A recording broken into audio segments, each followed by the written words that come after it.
twongeye kubasuhuza kandi tubahaye ikaze inshuti bakunzi b'Amarebe TV.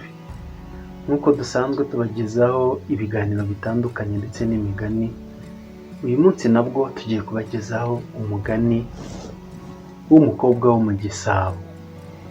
Tega amatwi wumve uko byagenze, ariko turabanza kukwibutsa gukanda inzogera y'umutuku yanditseho subscribe iri munsi ya video kugira ngo ujye ubona ibindi biganiro bitandukanye uko tubishyizeho ako kanya. Tega amatwi wumve uko byagenze.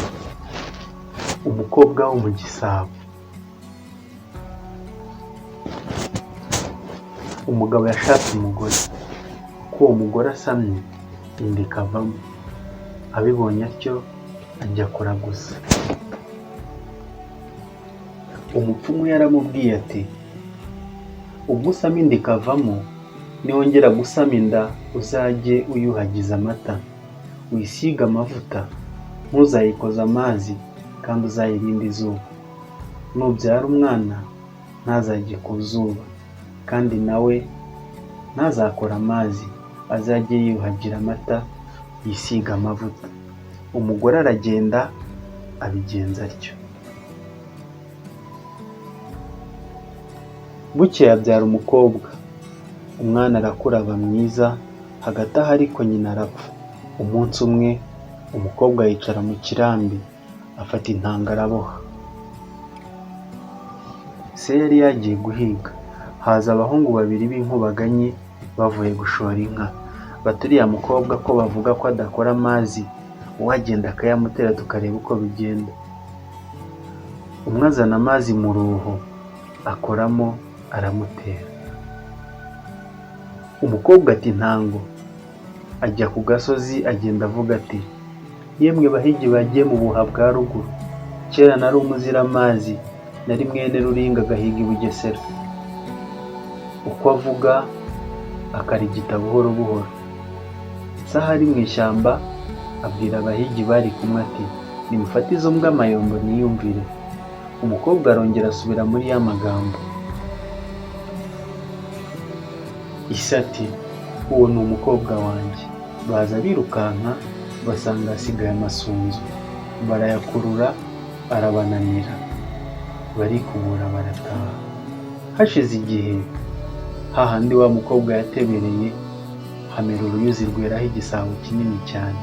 Wa mukobwa akizamukiramo ariko yigumiramo. Haza abantu bareba icyo gisabo, bajya ibwami bati, nyagasani, hariya hari igisabo, nta wundi gikwiye uretse wowe nyiri u Rwanda. Umwami yoherezayo abantu ngo bajye kureba, bagaruka bavuga nk'abambere. Atuma abandi nabo bagaruka bavuga kwa kundi. Yohereza abandi bantu nabo baracyitegereza, bagaruka intera ari yayindi. Arababwira ati, nimugende mugiterure. Bagiteruye kirabananira. Arongera atuma abandi ati, namwe nimugende mugiterure.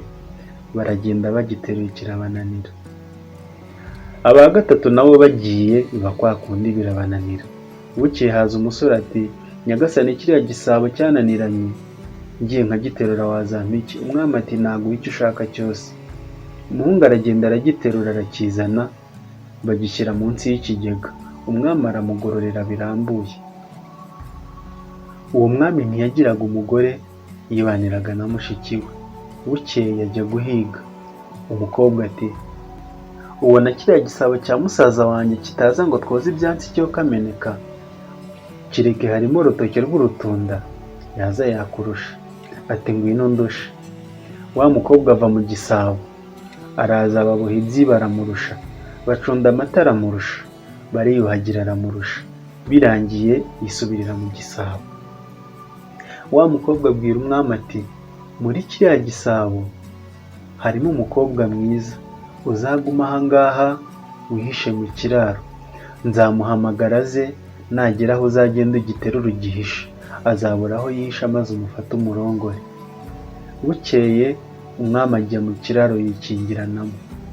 Wa mukobwa aragenda yicara iruhande rw'ikigega, asubira muri ya magambo, ahamagara wa mukobwa ngo asohoke mu gisabo. Undi nawe asubiza kwa kundi ndetse avamo araza, bafatanya ya mirimo arongera aramurusha. Umwami ava mu kiraro aterura cya gisabo aragihisha.